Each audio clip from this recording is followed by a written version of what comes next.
ماشاءالله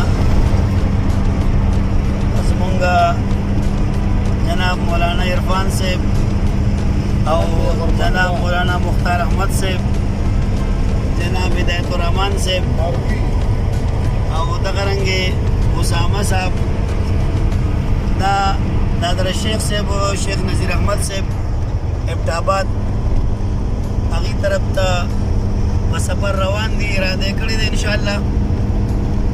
او دې وخت کې دا د غازي برود ته نه راوړېدل او د ابټاباد په لاره باندې ملګري دي انشاءالله. واپسې کې بیا پروګرام دی چې د سخي بادر مفتی صاحب که خیر د هغې دیدار به کوي او بیا د هغې مېلمانه دي.